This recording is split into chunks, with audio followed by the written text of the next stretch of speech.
deja cum ne-au obișnuit, femeile de la Upgrade Woman știu cum să combine utilul cu plăcutul, organizând evenimente ce te pot motiva să urci munții. De această dată prin confesiunile Olgăi Țăpordei, care la propriu a escaladat muntele Kilimanjaro.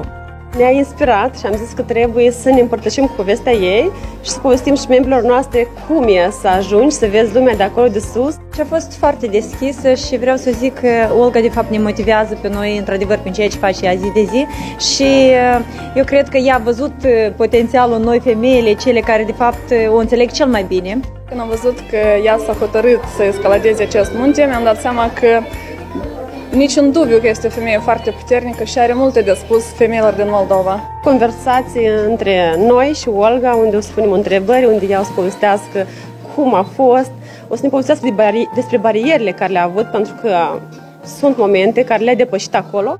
Așa deci au savorat din experiența Olgăi, dar și s-au încărcat din energia acesteia, toate servite cu un brunch matinal. Dimineața, permanent, lucrurile se văd altfel, cu alți ochi și începuturile se încep la răsărit. De asta am zis că să fim cu mintea limpede, dispoziție frumoasă și brunch este locul perfect unde putem să ne împărtășim cu emoțiile reciproc. Acum un an mi-am pus un scop în 2020 să mă întâlnesc cu Olga Țăpordei și uite că fetele de la Upgrade Woman mi-au oferit această șansă.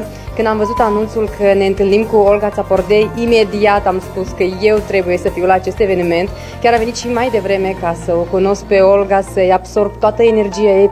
Peste 30.000 de oameni urmăreau cu sufletul la gură fiecare clipuleț postat de Olga pe pagina sa de Instagram. Am revăzut-o emoționată și acum de tot ce i-a adus masivul Kilimanjaro.